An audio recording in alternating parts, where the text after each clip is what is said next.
You're listening to Around Comics. And you are also possibly watching Around Comics live on YouTube or Facebook or Twitter or Periscope. Twitch. No, Periscope's dead now. It's now just Twitter. Really? Periscope no longer. Yeah, they canceled Periscope. So now it's just Twitter.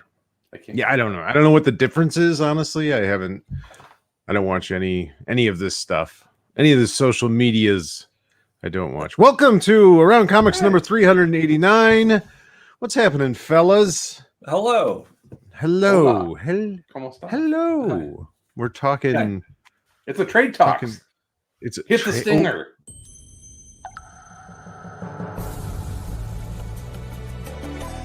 This is our trade talk. Yay! I love that one. What do you say? Wait, what do you say at the end of that? This is our trade talk. Ah. Which this is Sal's trade talk. This was only a 5-issue trade. Yeah.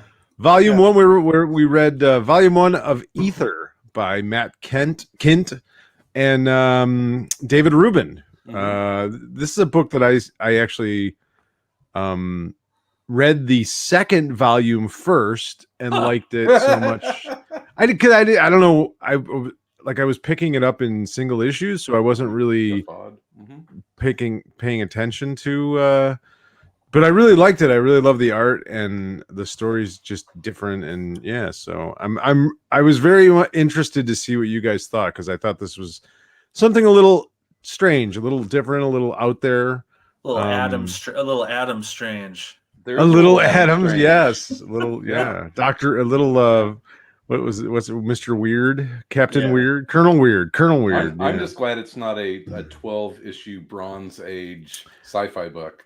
Yes, I know. I at some point you can let that go, Chris. It's five issues.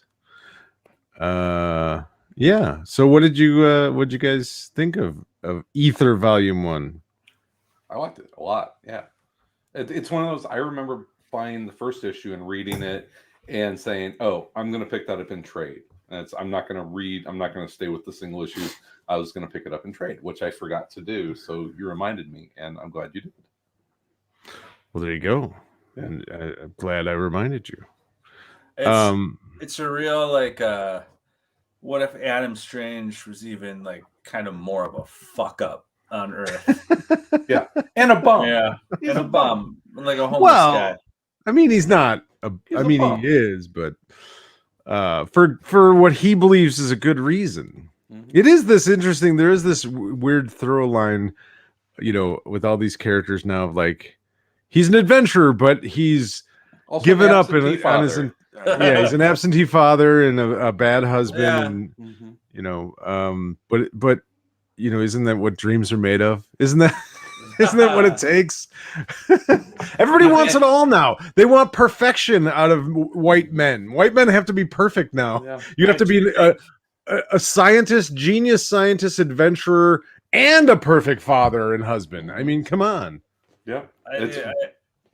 I do think what separates it from perhaps some of those other things is also the fact that this dude feels compelled to pretend to be a character when he goes into the ether, the whole way that he's sort of the way he talks and the way he approaches everything seems like a fictional character that he's pretending to be.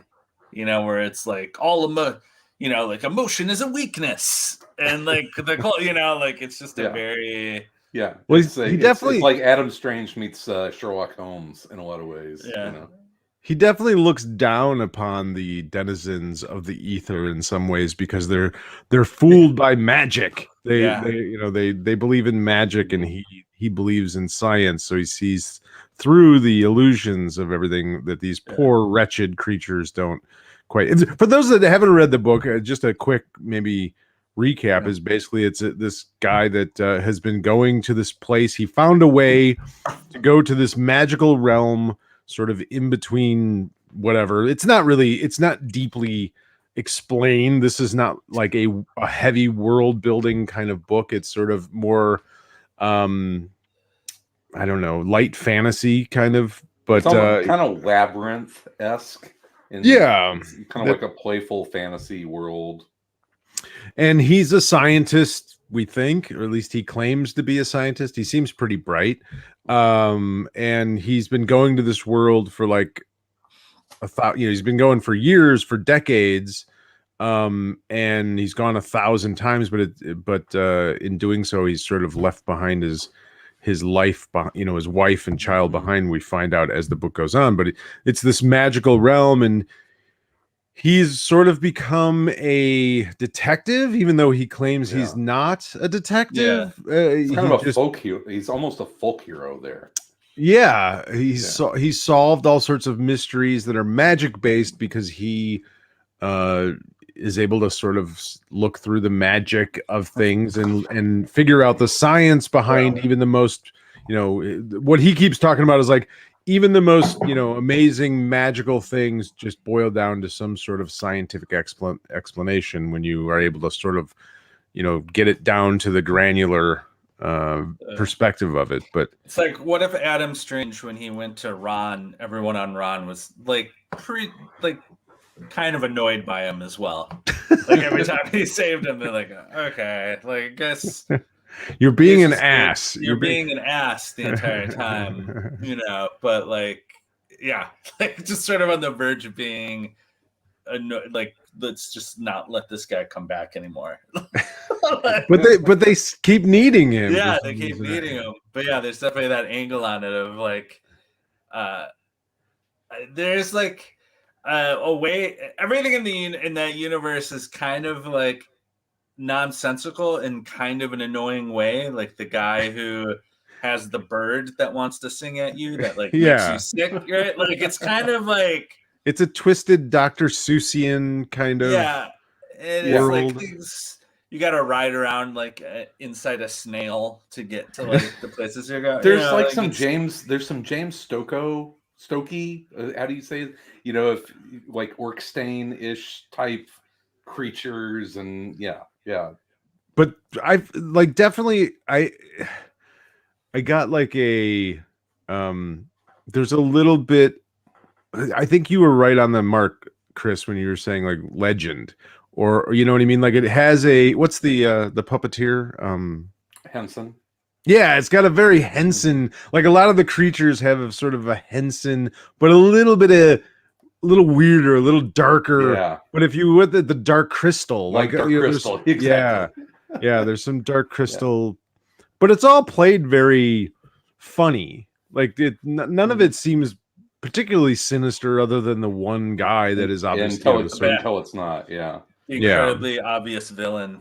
Yeah, which we'll see if he is or not. But anyway, he goes to this magical land for like the 1,000th time, and something the mayor of the town wants to see him, and because their guardian, the Golden Blaze, has been murdered, and they need him to figure out why. So it's kind of a murder mystery, and then he's paired up with the guy that it's a baboon that guards the entrance to the ether, and he only he seems to let everyone in, but he always asks people questions and stuff. But then in order to get you to the ether, he literally picks you up and kicks you in the ass. Yeah.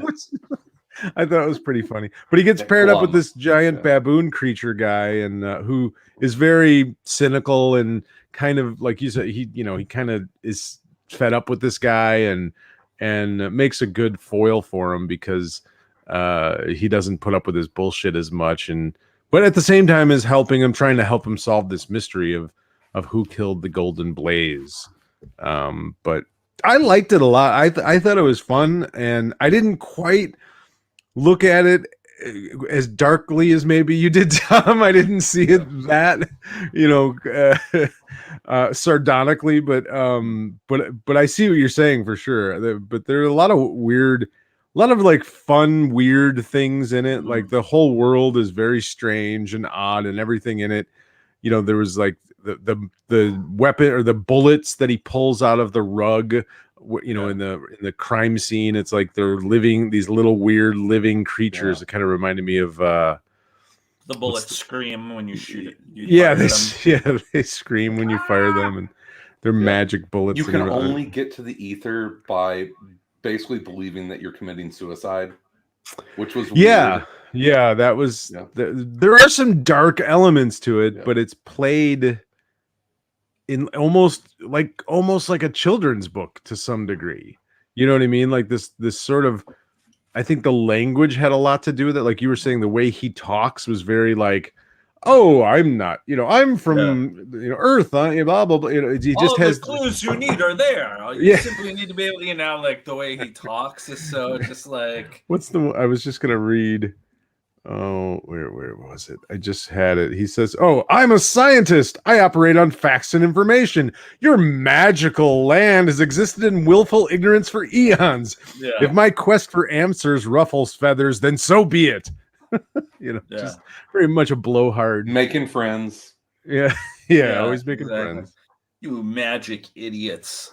Like can't figure out how anything works. Well, but are they? I mean, if is he right though? That they are sort of clouded by the magic of everything, and sort of they look at things like everything's a big mystery and magic, but he's able to sort of. I mean, he has a legend. Did you get that from anyone else but him though? Did any of the other characters talk about the power of magic as what Glum is like hailing a taxi cab snail, which comes to pick them up?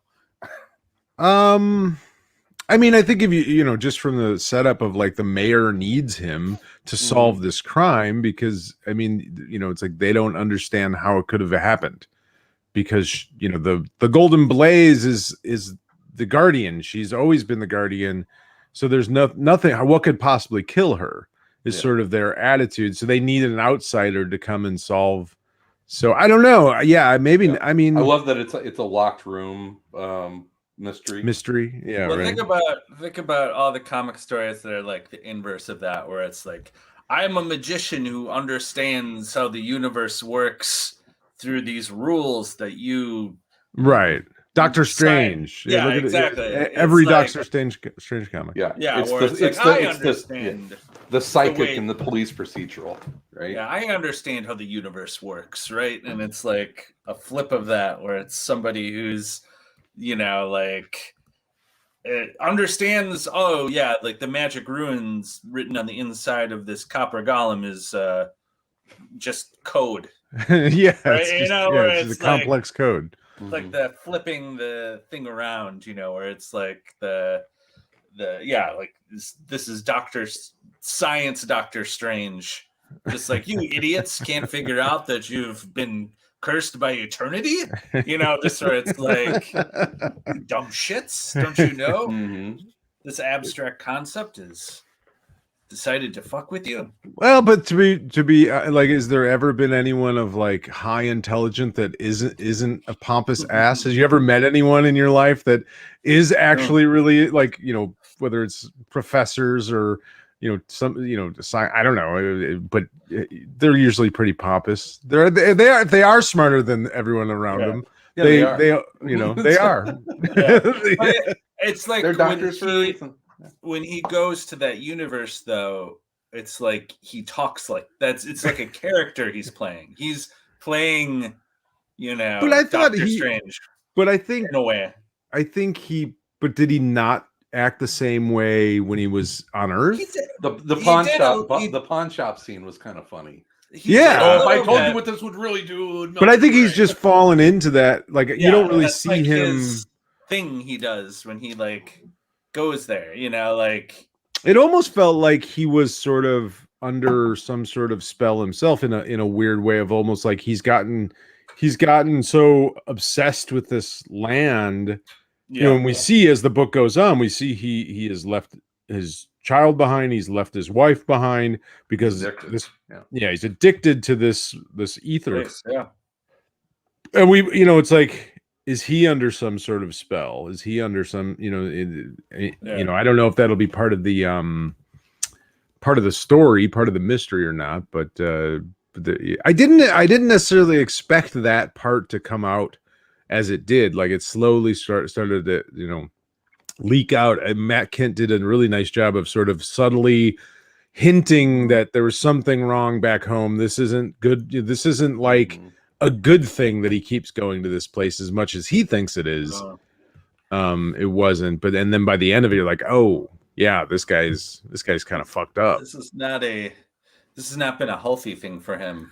No, to go to the ether and you know, because the one of the twists in it, of course, is that time is different there, right? Like Right. When you spend 2 days there, it's actually like a month on Earth, right? And like this idea of like, so he leaves and he's gone for a year and comes back, you know, and but he's only been gone for a week to him. Yeah. But well, now I got to go back, you know, like constantly going back, and the idea that he can't eat anything there, right? Like the only reason he comes back is he's got to eat. He's got to eat a lot of calories. Yeah, or otherwise he'd never come back, you know. Like he would. Here's an interesting. That was a neat little twist. Yeah, I just thought about like, okay, so he has, you know, he has to basically kill himself or believe that he's going to kill himself in order to enter the ether. And his wife tells us at one point that he's the only person that's been able to go back more than once. Yeah. So there is something special about him in one way or another where he's able to do this. And if you sort of look at it in the Adam Strange, you know, Adam Strange had the Zeta beam, right? Yeah. So it's like, what is it about him? You know, if the book is sort of relaying, or you know, the message is sort of like this deconstruction of the white hero character, an Adam Strange or a Lawrence of Arabia or any of those characters, John Carter, you know, John Carter, all that stuff, you know, what, you know, why is he special then? Why does he have something special about him? There is a little visual clue because his wife, who I forget her name, when she also crossed, just like a man, and she crossed into the ether, and she right? Wasn't she did before he did? Yes, yeah, and was like brutalized. That was awful. But she didn't have that same diamond pattern on her forehead that he gets when he's in the ether. Right, but okay, I was a little confused by that actually. Was she from Earth and went to the ether, or was she from the ether and came to Earth? Her grandmother was from the ether. Okay. Or her grandmother had been able to cross over to the ether. We don't know if she's from there, but she had a lot of artifacts from the ether. So, yeah, I was a little confused at that part. I wasn't quite sure what that, you know, how that played out exactly. That was a little bit of confusing for me. I'm like, is she a fairy? Is she from the ether? I couldn't. That would be a cool twist. Yeah. But that's what it kind of felt like, is that she was from there and then came and found him. I don't know. Yeah, I guess we'll find out in volume 2 at some point. Well, so I mean, that part of it too is about like the ether is dangerous. Yeah, it's not, you know, like his sort of experience of it is like an Encyclopedia Brown magical, you know, where he's solving the case of the missing. Encyclopedia Brown reference. Wow. You know, or it's we're throwing out all the references. This is the case of tonight. the Obsidian Oblivion, right, where he burns down the fairy forest or whatever he ended up doing, right? But like to him, his experiences, there are all these like, this is this case, and this is that case. Well, and like you kind of get the sense that nothing really bad has happened to him. Yeah. You know? Right. You know, he's ignoring it. He's like clueless about it. He's almost in a cloud. Sherlock Holmes. This was the case, you know, the Hound of the Baskervilles. Yeah. You know, he's so obsessed. I remember when I figured that out. Or like, yes, of course he's the bad guy, but we need to be able to you know, like he's playing some game with the bad guy instead of like, you know, the story of what happened to his wife, which is, you know, like it's a dangerous place, you know, like It's bad not a things happen. fantasy. Yeah, Yeah, it's not a fantasy world. It's, you know, a place where bad things happen. Joe G has a good point that he brought up. The grandmother was drawn like one of the Blaze. She was. He's absolutely right. I do remember that there, and then he says, plus there was all the weapons and stuff in her room. Yeah. So maybe she was one of the Golden Blaze. Because it's a mantle. It's not a person. It's a mantle. Which they make clear. Yeah. They said that they were. Oh, that's right. And his wife did use that sword. She was pretty good with a sword. She was pretty good with a sword that he brought her. She kept it. Oh, that's right. He did. He did bring it. He said that, but and he's like, "Oh, you hung on to it." And she's like, "Yeah, it comes in handy." But maybe that's it's meant for her.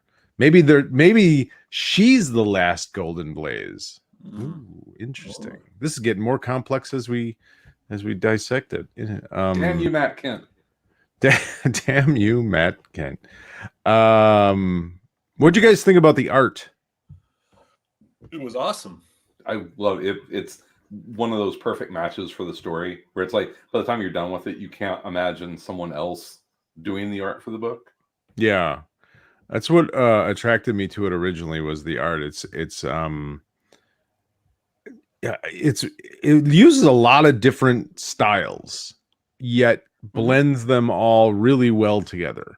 Like you don't ever see like I didn't at least like notice a difference or like something stuck. Like everything worked together really well. But if you look closely, like a lot of the art, like there's some of it is like really like, you know, cartoony, like bone almost. And then some of it is much more detailed and like the earth scenes and the ether scenes are very different. Very different, yeah, but the art styles don't, you know, they complement one another so much. I mean, even him, like he looks differently than, you know, he's drawn differently than some of the other characters. Boone. But yeah, the art was really cool. And I think it lent itself to sort of the, you know, it felt like a kid's book or like a Dr. Seuss book or something too, because of a lot of the art. But I thought it worked really well. And there's some really, I think David Rubin does, like he almost fools you because it's so cartoonish, but then he'll throw together like some amazing spread or some amazing like page layout. It's just like, oh, holy shit, this guy is. How much time did you guys spend on the double page spread of the map of the ether? I was just like 12-year-old Chris was fucking nerding out. It's like, you know, the Coliseum. It's like, don't go there. You know, I thought that was fantastic. Yeah, stuff like that. It's just really awesome all around. Just good stuff. Good book. Good book. Yeah, I think he was a good match for Kindt's storytelling style. I mean, if you're a fan of mind management or, you know, a lot of the other stuff that Matt has drawn and written, there is like the playfulness of how he delivers information, and this kind of fit his style. We're in the golden age of using Adam Strange to tell stories. Colonel, there have never been this many Adam Strange. This many takes on Adam Strange. This many weird takes on Adam Strange, including just Adam Strange. Right, but, Strange Adventures itself is like it's funny to think about a character who's like, I don't know, he's pretty B-list forever, if that. You know, like I'll still go back and read Planet Heist every once in a while. I love that book. But I think it's interesting the last couple of years, just like the number of people that have gravitated towards this idea of like, you know, someone, you know, that idea of like this white savior, whether they're white or not, right? This idea of like, in this other place, I'm a hero. Here, I am just this dude, right? And like, there's something that I think is interesting about that. Isn't that sort of the college experience? Isn't that basically like you leave your hometown and you reinvent yourself? And it's like, here I'm a hacky sack playing, Yeah, I'm at not. back home I was getting the shit I'm kicked out not of me. that. Yeah, I'm different here. Mhm. I'm a hero in this place. I'm not. Yeah. I'm I not mean, a isn't comic that nerd here. right? Yeah, I'm not a Yeah. comic book nerd here in college. I mean, but really, isn't that like sort of like we see that a lot in, whether it's the internet? I mean, look at social media. Is anybody's Instagram a true representation of who they are as a person, or what their daily No. life is, or Oh, what they, mine you know what I is mean? absolutely. Everybody's is, Totally. I'm sure. Totally. Yeah. Yeah, and so it's like All I do is cook and curl 24 hours a day. I wonder, but I wonder if it's like, because we're seeing all this, is it sort of like this white man guilt that's coming out of writers like Tom King and Matt Kindt, those and now they're going back and re-examining things that, were from their childhood, or is it something about, I think there's something. There's always been something fundamentally strange about Adam Strange. Like the idea of this guy who is sort of nondescript, like just this dude, right? Who finds a way to travel to this other world where he's got a beautiful wife and a child, and he's a hero of a whole planet, and he spends all his fucking time like trying to get to wherever this beam will take him back to that place, right? Like to go do like the life that he wishes he had, right? Like this is the thing I wish I could have, right? And like I think Joe G mentioned Starlight by Miller, which was kind another of that same. Yeah. Well, it's it goes, like I said, it's Lawrence of Arabia, it's John Carter from Mars, it's it's story after story after story of that same thing of like going somewhere where you're not known and being more special than you are from your hometown. Like I don't think that, and it's just this interesting thing. I'm trying to like figure out like, is it fundamentally something to do with race, as it kind of seems on the surface, that it's this idea of like the white savior, where we've seen over and over and over again these stories of this, like I said, Lawrence of Arabia is the one for me that like, is template. Yeah. And it's like, he goes to this strange land of like, what do you call it? Savages, you know what I mean? And then he's able to sort of, through his, intelligence and education and his, he's able to not only win, whatever battles are being fought, but he also learns about these people and that kind of thing. So it seems like it would be like fundamentally having to do with race, but is it any different than, than anyone sort of going out and searching for a place where they can be someone different? You know what I mean? I don't, just because it's been a bunch of white guys in comics or books or movies, so has every other story. You know what I mean? So well, I don't know. I look at a lot of those like, even like a thing like Ether is more about sort of, when those stories have usually historically been presented, it's almost as if like you were a great man who couldn't achieve his full potential until he went to this place, right? And it's like sort of a unlocking of something. Yeah. Whereas I think like some of this stuff though is in more of a reaction to like, you look at the Strange Adventure series, it's more about like he's like nothing got unlocked, like no, I understand. Yeah, it's a deconstruction of those stories. So, you're looking at it from a different perspective, but they tend to always look at it from a negative perspective of like, this is a bad thing that the what he's doing, he shouldn't be doing. This is sort of the take we've seen, other than Starlight was not bad. But in Colonel Weird, maybe not so much, but I also think Ether, it's not necessarily, it's bad for him. Like, it's not like he hurt the Ether? Like, probably not. Like it is he. Like, to me, that story is more about, or at least so far, It's more about like this is somebody who it's not good for him, I guess, or maybe it is. I don't know.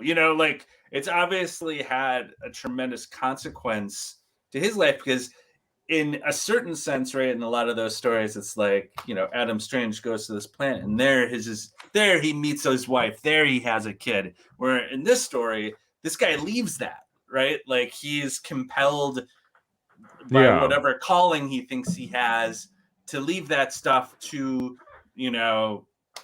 go to the ether, right? Where it's like, and not to oversimplify, because we don't know if it's good or bad for him or whatever his true role is, but it seems much more centered. Wasn't good for his marriage. Yeah, but it seems much more centered on like his, like the consequence for him far more than anything that like, it's like that's where the storybook thing is kind of interesting, right? Because it kind of feels like, oh, the Blaze is dead. There'll be another Blaze, or like the stakes don't seem that high, right? It's like told in that universe is like all these things just kind of seem like they happen. Like it's not. Well, it's like a fantasy. Like when everything in the ether is sort of this fantasy. It doesn't really, even though the Blaze is dead, it's almost like we don't really care so much that she's dead. We just need you to solve the problem. Yeah, exactly. We need you know what I mean? Like it's not. The guardian of our universe is gone, and she's the last of her kind. Well, we don't know what happened, But we're more concerned with what happened. So there's this weird. Yeah, you're right. There's this weird thing where like there are no consequences in the ether, and I wonder is that, like I said, as the book goes on, I wonder if that is more of a reflection of him and his attitude of it, as opposed to because I almost there's the part where he obviously did something bad to the fairy forest, but even that doesn't seem that like to him that consequential. Right. A thing that happened, he's done all these cases. They're just cases, right? And like the people there seem annoyed by him and like, okay, like it's this guy, the stakes seem so low. Well, there is a fear. There is a fear that people from Earth can bring something bad in the way of thoughts to the ether. So that feels like the one. Oh yeah, that's true. Danger that that. Well, that's what she fights, right? That's what she fights against. Or she did. She fought against. Yeah. But even that, what was the example they gave of her fighting? I can't remember. Like a dragon. It's a Wixen, or I forget how the fuck you say it, but Wyvern. Yeah, Wyvern, something like that. They're in the Witcher 3. They're a pain in the ass to kill. It just seems so, which is the thing with his wife, going there when she was a kid and being sort of brutalized. It's so different, is like there were like consequences to her. Yeah. Sure. Like kind of want to go ahead. No, I was. So there is the scene where they look at the map that he gave to Hazel, his wife. And there are holes that are coming into this map that are just appearing in the map, and he might be the one that is creating these unstable portals between Earth and the ether, because the last one that appeared was in New York, where he had just come from. So I'm thinking like his jumping through to the ether might be like weakening the fabric between the two of them. Yeah. So he may be. Well, and you had the golem come through. The copper golem came through at the end. And now is running around destroying things in Toronto or wherever the hell he was at. I can't remember where they were at. It wasn't New York, was it? I thought they said the name of the city, but I can't remember. Yeah, it's interesting. I don't know. Like I said, there is this weird thing of not weird, but there is this you're seeing more and more of these types of stories where it's this re-examination of the white savior tropes and that kind of thing. But like I said, it's an interesting thing because I think if you took some time, you could look at like a lot of stories that are essentially the same thing in the sense that it's about going somewhere and being someone you're not. I mean, that's, just off the top of my head, Harry Potter is, but Harry Potter wasn't a savior. He didn't. It's the chosen one. Well, yeah, but that was only, the one who lived. Yeah, but that wasn't. He wasn't chosen. It was cursed, upon him, kind of a thing. So it's another deconstruction of that same thing, the classic sort of thing. But interesting stuff for a book that on the surface may not, make you think that it's that deep. Yeah.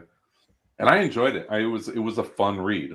On top of all of the the subtext and ways to look at it. I actually enjoyed it. It was well written. It was a good read.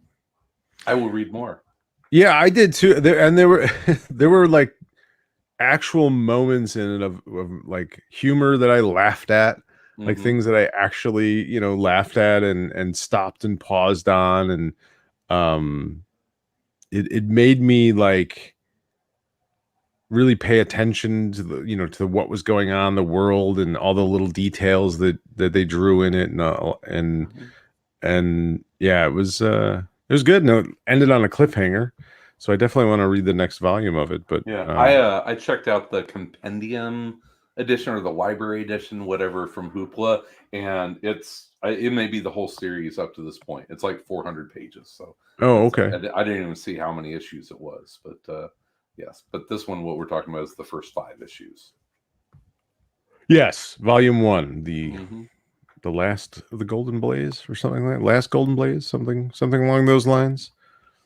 I did think it was funny. I felt like there was a similarity to the villain in this and the villain in Black Hammer, the Frankenstein, whatever the hell, Dr. Frankenstein, or he kind of looked a little bit like kind of and just there was a scene where he's like sitting on, I don't know, he's sitting on some sort of creature or whatever, and it just reminded me of when that character from Black Hammer was like in the mechanical, remember the weird like mechanical walking thing. So yeah, it doesn't surprise me that Matt Kindt and Lemire, they probably trade character designs. Yeah, those guys are probably on Zoom with each other all day. Right. Speaking of weird, completely off subject, did you guys happen to see episode, I think it was episode 7 of Doom Patrol this season's, or maybe not 7. Not yet. I'm not caught up with Doom Patrol. Oh my, there is the Legion of Doom, is not Legion of Doom. What is the Doom Patrol's arch nemesis? The Legion of Evil? Evil? Is it Evil? Legion with the brain and Monsieur Mala. Yeah. There's Monsieur Mala in this season. Yeah. Fuck. Dude, it is so far, and then the main guy is a character I don't think I ever even heard of. Brotherhood of Evil. The Brotherhood of Evil. Are Monsieur Mala and the brain in love? Or do they have a romantic relationship? No, I don't believe so. They didn't hint to that. Who came up with that, Tom, in the comics? That I don't know if that goes all the way back, but that didn't they actually have like a romantic relationship? Oh yeah, at one point. Then the Morrison stuff, yeah, it was pretty apparent. But if by far my favorite Doom Patrol episode, I think, and that's saying so because I've liked pretty much all of them at this point, but it was so good. It was just the aesthetically how they presented the Brotherhood of Evil and Monsieur Mala and the brain and the other characters, something with a G. It's a green guy. Or Garguax. Yes, it's Garguax. And the way they presented it was perfect for me. Just the way that they did it, it was hilarious and perfect. And I can't wait for you guys to watch it. I'll get caught up so we can talk about it on ACTV, because Tom said he may be dropping by to talk about all things on the little and big screen. At some point, he's just gonna pop in there. I'm just gonna pop in there and talk some bum Doom rush Patrol. Yeah. Nice, because I think we're gonna talk some Titans and What If. I started watching Foundation this week. The first 2 episodes of Foundation on Apple. I did too. I watched those. I'm looking forward to hearing what you think of it. I mean, it's very Isaac Asimov, big epic space opera kind of. It sounds stuff. like something I'll fall asleep to. I did. Don't watch it late at night. It's just like the aesthetic of it, and just like it's just like, oh, this is like, I'm going to just slowly fade away. Remember how we were talking about, Chris, how I wasn't a big Isaac Asimov fan. Yeah. This show is the perfect visual representation of why. But I did stick through and go back and watch both episodes, and it's good. It's very good. It's well done. I don't know if I'm enjoying it. Right? Yeah. It's it's kind of tough to get through. Really fucking deliberate and really very Isaac Asimov. It's I'm gonna stick with it for a little bit, but you're just really wanting something to happen, and that would be nice. Something to happen would be good. Yeah. So, but I did the other one, just preview for ACTV. Almost caught up with Why the Last Man, but Hulu, seeing that I was watching Why the Last Man, started suggesting The Last Man on Earth, which late to the game, and that show is fucking hilarious. I was listening to a podcast today. It was like a true crime podcast. These 2 women, I don't even remember the name of the podcast, but the one woman was like, "Oh, I'm watching Why the Last Man," and the other one, she's like, "Yeah, I didn't I didn't know that it was a new show. I thought it was the 3rd season of Last Man on Earth. Different show. Different show. Yeah, she didn't know. I thought that was funny. That was a funny show. The Last Man on Earth was. Yeah, I think it's done. I just started. I'm 2 episodes in, but it looks like it went for 4 seasons. And I'm a big Kristen Schaal fan, so I don't know how I missed this one. You got a lot of Kristen Schaal in that one. She cracks my shit up. She's great. Yeah, she's funny. Good stuff. Yeah, there you go. Oh, so anyway, so you can check out ACTV by being a patron of this here production. You can do that by going to www.patreon.com/aroundcomics and throw a few ducats our way. It helps us keep this thing going. And actually, Sal, you said that we have an email from one of our patrons. We did, and I think I just deleted it. Oh no! I can find it though. See, your Patreon donation goes to the professionalism of AroundComics.com. What the hell happened to it? We'll delete your emails first. Yeah. What the heck? I just had it, and then it's gone. Well, here I'll just I can pull it up in a different way. So do a little around baseball while Sal's looking for that. So Tom, are your Brewers are they gonna slow down that runaway train that is the St. Louis Cardinals tonight? Oh God, the St. Louis Cardinals talk.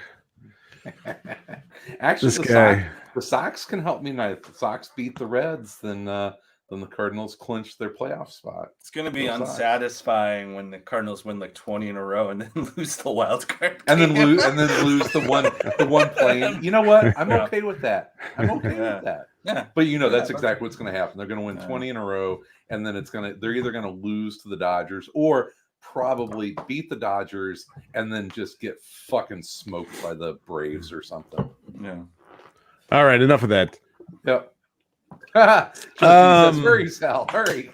Yeah. No more baseball talk. Baseball. All right. Yeah, we got a message from Mark Magaha, who is one of our premier Patreons. And he's thanked always at the end credits of the show. But he asked, hello, I was wondering if you guys had any suggestions for books on the history of comics. I have read Marvel Comics: The Untold Story and really enjoyed, and was wondering what else may be out there. Thank you for reading my question and all the years of entertainment.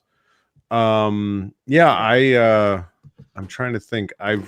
I've read a couple. Well, I've listened to a couple of audiobooks. Yeah, the 10-Cent Plague is pretty good.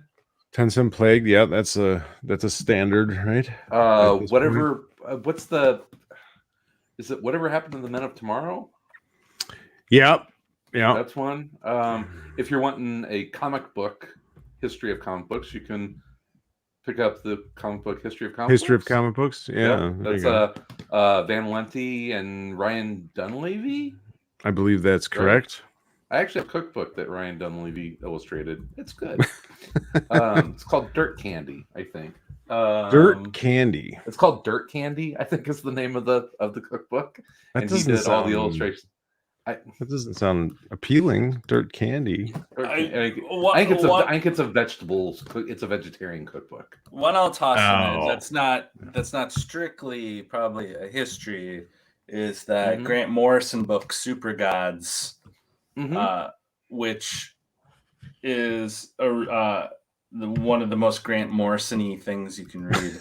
It's just a book about it does cover like the history of comic books, but sort of his viewpoint and how they like tap into wider culture, and it's an easy read because it's pretty funny and he's a good writer, so it's like it's well written. Sal, wasn't Chaykin doing a like pseudo historical? Yeah, it's going on right now. It's called Hey Kids Comics, and it's it's based on real stories, but the names have all been changed to save the innocent or protect the guilty. I don't know. And it's a lot of stories and kind of the shittier side of comics. Certainly, he may be a little jaded. I mean, I think a big warning to Mark. Most of these books are about people doing horrible things to other people in the name of comics. One I read was pretty good. Was called Slugfest, and it was sort of the fight between Marvel and DC, the ongoing sort of battles between them. That was pretty good. The Marvel Comics Untold Story was really good, if I remember correctly. There's the one Stan Lee one that came out this year that was a pile of dog shit. Yeah, that was apparently just was a hatchet job. That was not good at all. I'm trying to think if you want fiction, the Michael Chabon book, the Pulitzer Prize winning Adventures of Cavalier and Clay. That'll basically tell you the story to some degree, fictionalized, of the guys that created Superman. So it's a great book. Mysterious Travelers, Steve Ditko and the Search for a New Liberal Identity. That's that Zach Crucy guy. That Zach Crucy guy. Double doctor Zach. Zach. Yeah. Guy's got 2 doctorates now. I don't know what the hell he's been up to. Yeah, they're smart people, man. Double doctor. See? He's probably a pompous jerk, white guy, smarter than everybody in the room. I mean, is there a doctor on this plane? I'm a double doctor, but I can only help you with Steve Ditko questions. Here, I'll be back. There's one, I can't remember the name of it. It's in the living room. I'll be right back. He'll be right back. I don't know if I've read a few more, but nothing that I can remember. The Alex, I mean, if you want like on a specific creator, the Alex Toth books are really good, but they're really hard to get. Something has gone wrong with my computer where I can't click on anything. God. Yeah, I'm just like stuck. I can't actually. Oh Lord. Yeah, click on anything. So I'm not going to be able to. I don't know if I can turn off the show ever. What? I have some weird thing going on with my computer that I can't click on anything right now. So We're still going though? We're still going. I can't stop it. Well, there's Reading Comics by Doug Walk. Read that. Oh my gosh, what is this? There's all sorts of papers in here and stuff. Oh, you got hidden things in there. Oh, there's like old show notes told around comics episodes. I must have interviewed him at one point. Oh God. What is this? Lord. Any idea how to cursor stuck on my Mac? Any idea how to unstick a cursor on a Mac? Is it a no, I don't. Or you're gonna have to go in terminal. This is gonna be a weird ending, folks. Yeah, it's restart your Mac. Oh yeah. Yeah, I don't know what I'm gonna do here. I can't actually like do anything. Oh my God. I can't turn anything off. Oh, there we go. I fixed it. Okay. Woo! Whew. Man, oh man, that was scaring the crap out of me for a second. I don't know what happened. I know what this. These are old show notes and questions for whenever I interviewed Denny O'Neil, and I have no idea why they're in this book. Oh, interesting. Look at that. Yeah. So there you How about that? Do you remember when you worked on Batman? What were some of the questions I asked old Denny O'Neil? Batman. Yeah. Interesting, right? Batman. True Believer, The Rise and Fall of Stan Lee. Was I think that was the one that was a pile of dog shit book. Excelsior. Oh. Excelsior. That book lied all about me.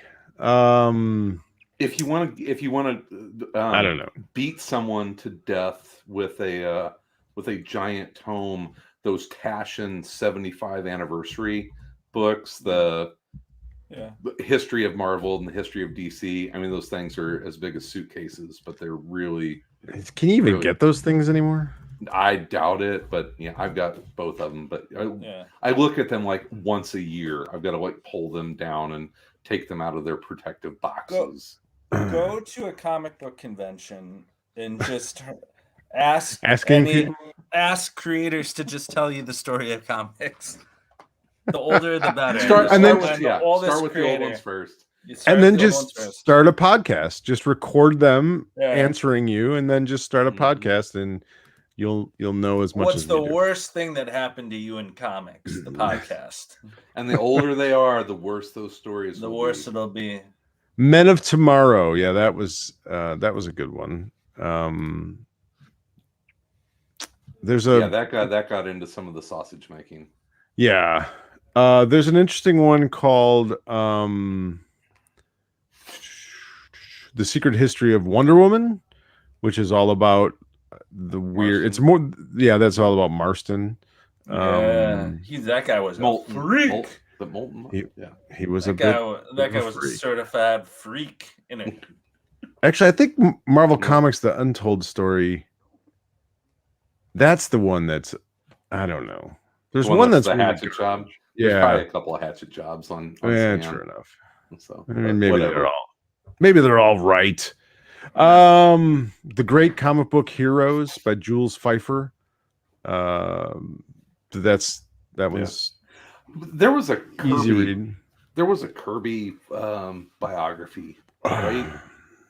It's like King of Comics or something like that. So there's a lot of stuff out there. Yeah. There's tons of stuff. 10 Cent Plague is definitely one like that tells you all about the 50s and the scare and sort of the whole burning comics and that kind of thing. Yeah, the Bill Gaines stuff, the seduction of the innocent.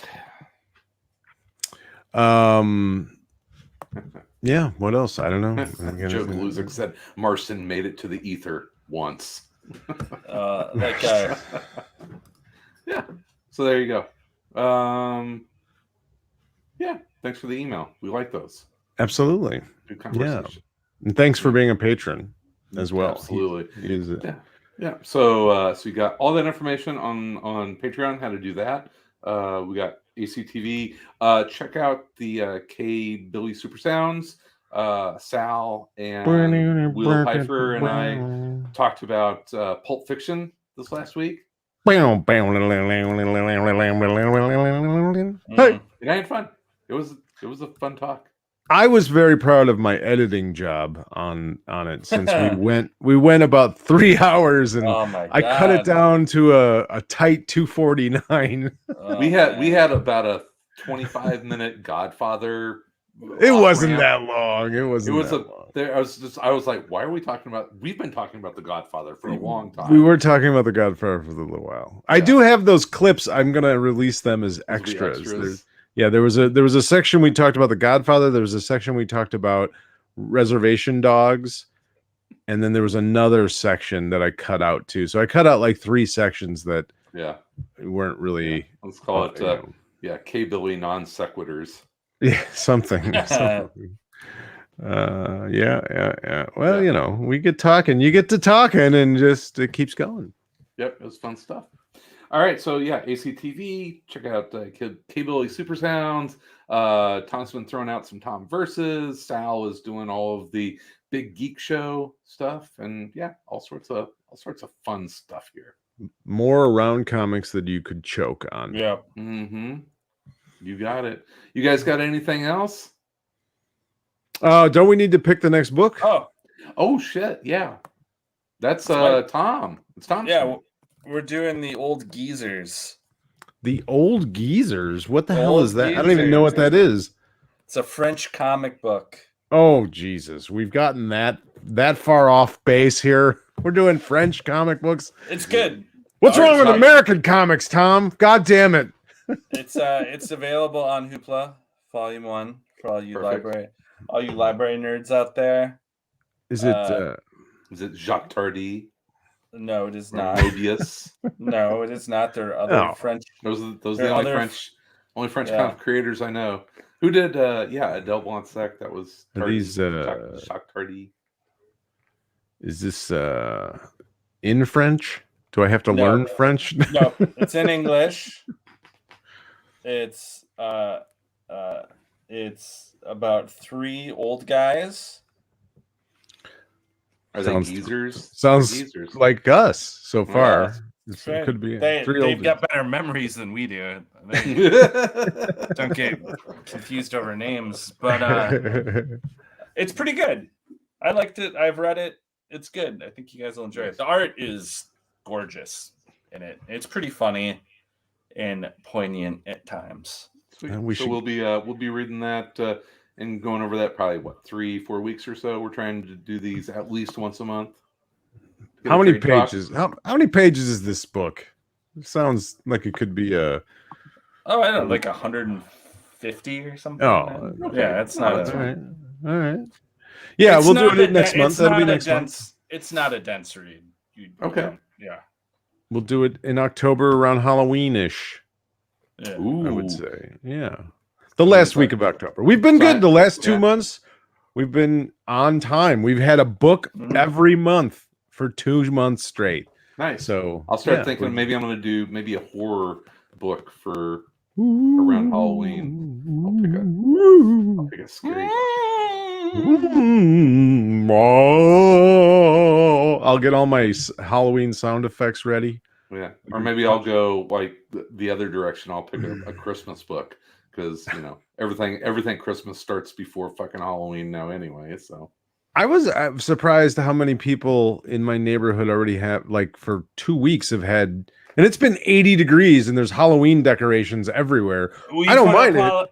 We put up Halloween decorations because my daughter demanded that we do it. She's obsessed with Halloween. You've raised her right. We put up the big web. We got ourselves multiple giant spiders. Nice.